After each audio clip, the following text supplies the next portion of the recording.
نہ انسان سے پوچھو کیا شان محمد ہے، یہ رحمان سے پوچھو، اور لب کیسے ہیں، رخ کیسا ہے، یہ پوچھنا ہے تو قرآن۔ واللہ الذی لا الہ الا ہو، کہاں وہ عرش مدینہ، کہاں میری ہستی،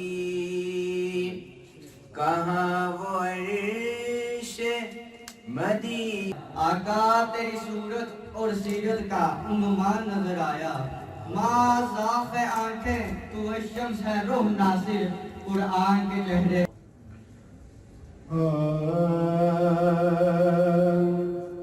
دل ٹھکانا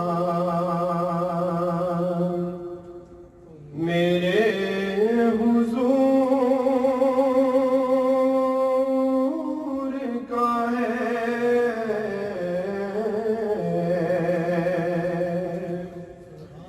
دل ٹھکانا، دل ٹھکانا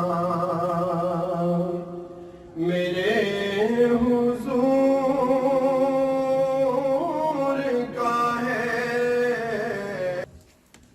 روح سرکار سا کوئی سہارا ہو نہیں سکتا، روح سرکار سا ڈوبے نہ کبھی میرا سفینہ،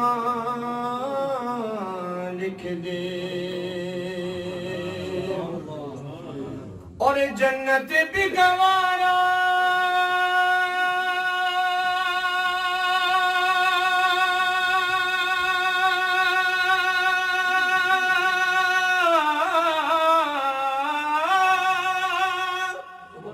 ہے مگر میرے لیے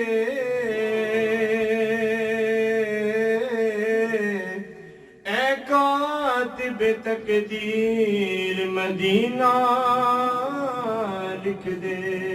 سب مل کے پڑھیے صلی اللہ علیہ یا۔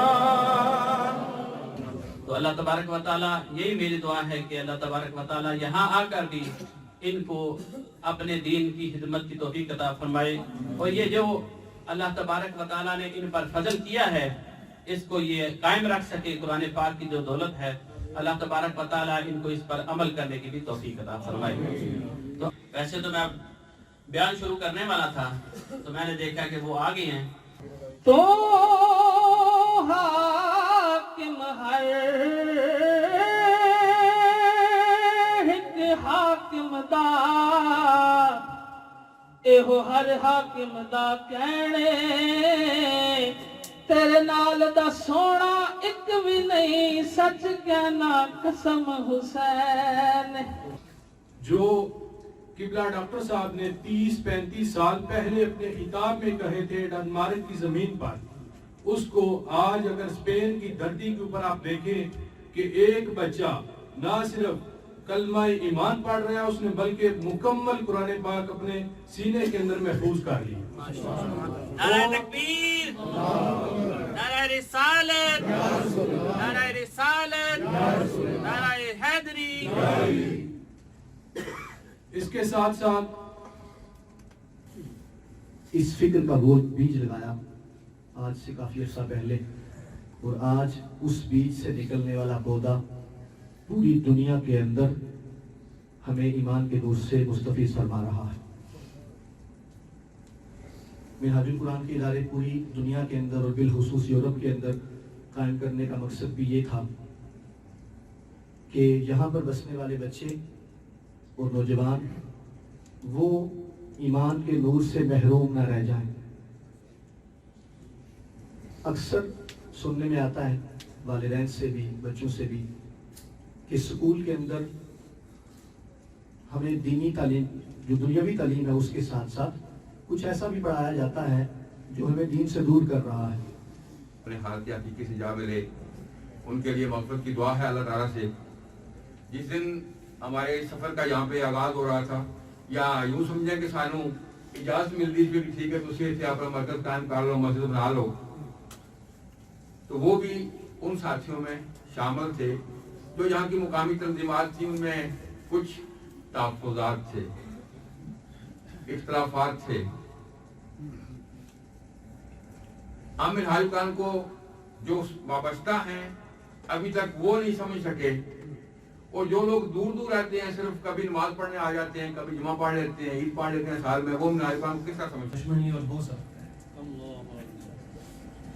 جو ان پہلے چاروں سے دشمنی اور بغض رکھتا ہے، اور میں وہ نہ بننا، اس سے اللہ تعالیٰ مجھے بھی بچائے، آپ کو بھی محفوظ رکھے۔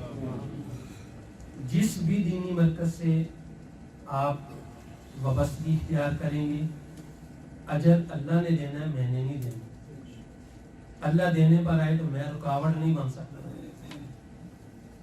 روک نہیں سکتا جا کر اللہ کو، یا اللہ یہ بندہ تبلیغی جماعت میں جا رہا ہے، اس کو کیوں تو اجر دے رہا ہے؟ اللہ دے رہا ہے، میں اس کو کیوں رکاوٹ بن سکتا ہوں؟ نہیں بن سکتا۔ لیکن یہ دیکھیں کہ وہ کون سا مرکز ہے آپ کا، وہ کون سی تنظیم ہے جو دین کو صرف نعرے نہیں۔ ہماری مصیبت یہ ہے کہ جیسے قبلہ عبداللطیف صاحب نے، حاجی صاحب نے ارشاد فرمایا، قصے کہانیاں سنانے والوں سے ہم بڑے خوش ہوتے ہیں، یا شعر و شاعری والوں سے بڑے خوش ہوتے ہیں۔ وہ علامہ چشتی صاحب ہیں، عبدالحمید چشتی صاحب، وہ بڑا مشہور لفظ ہے، وہ کہتے ہیں پھلوڑے لوڑے پھلوڑے سننے والی قوم جو ہے نا، وہ قصے کہانیاں عقائدیں اور لوڑے پھلوڑے وہ سنیں، وہ ہمیں کوئی سنائے تو ہم بہت خوش ہوتے ہیں۔ لیکن جو ہمیں قرآن اور حدیث کی بات بتائے، ہم کہتے ہیں یہ تو ہمارے سمجھ ہی نہیں آئی ہے، تو سمجھ نہیں آئی تو آؤ اس تنظیم کے پاس جو اس کو آسان کر کے سمجھا دے، جو جتنا بھی مشکل اور ادق ترین مسئلہ ہو اس کو بالکل ایسے عام فہم کر کے آپ کو سمجھا دیتی ہے کہ ہر کس و ناقص کو، ہر تھوڑے بہت سمجھ والے کو بھی سمجھ آ جاتی ہے۔ منہاج القرآن کے جو میں نے امتیازات عرض کیے ہیں، ان پر بھی غور کریں، کوشش کریں کہ آپ کا تعلق بدلوں سے ہے تو آپ اس بدلوں کی تنظیم کو مزید مضبوط کریں۔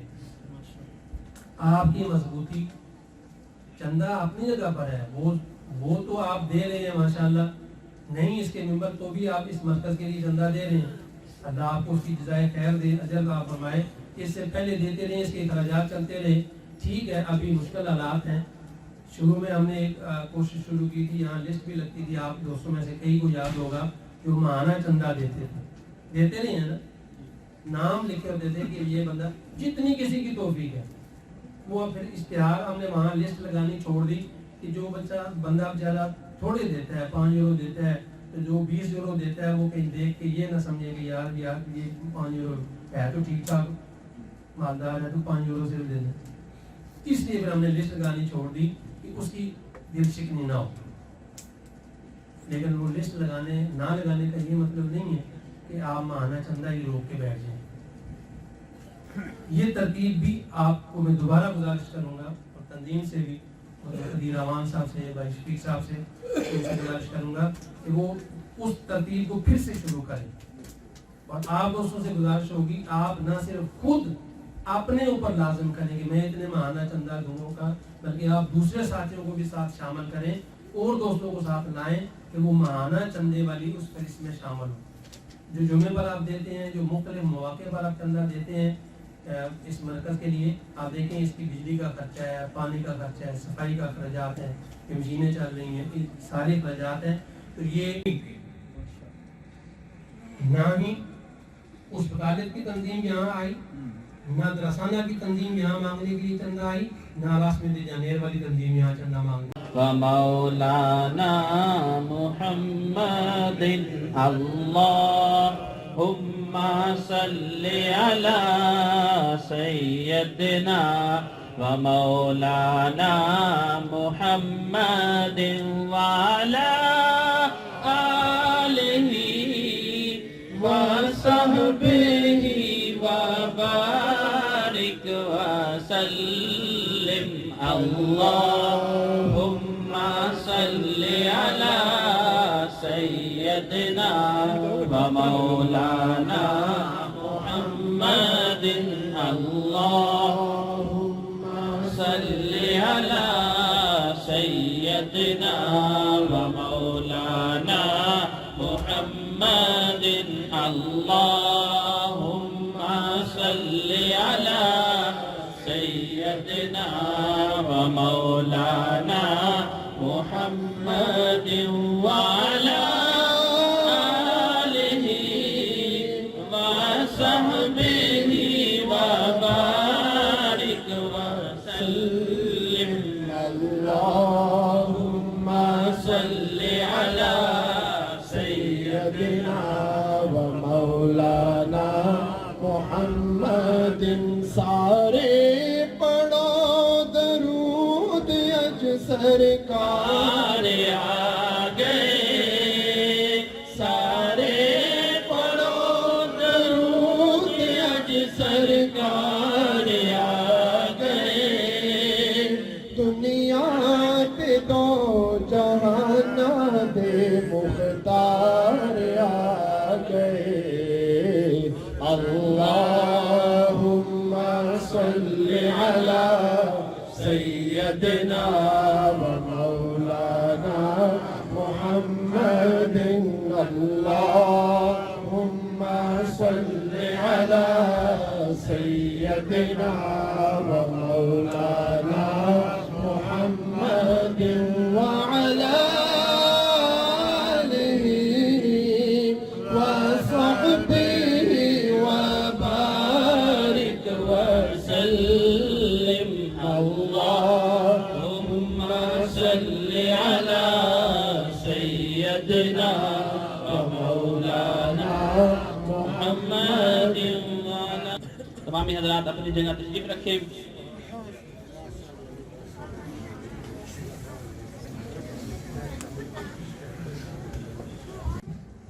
بسم اللہ الرحمن الرحیم. قاری صاحب سے میں نے 5 منٹ مانگے تو آپ سے گزارش ہوگی کہ دھیان سے سنیں. آپ یہ سوچ رہے ہیں کہ آپ ایک عرب کا جو صوبہ ہے اس میں ایک عربی جا رہا ہے, ایک گھوڑے پر وہ سوار ہے, جنگ کے لیے جا رہا ہے.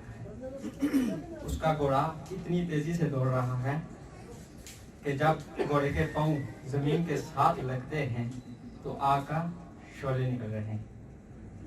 اور جب جنگ شروع ہوتی ہے تو جو گھوڑا ہے وہ اپنے مالک کی خاطر اپنی جان قربان کر دیتا ہے, کیونکہ جنگ میں صرف انسان کا تو نقصان نہیں ہوتا, مال کا بھی تو نقصان ہوتا ہے.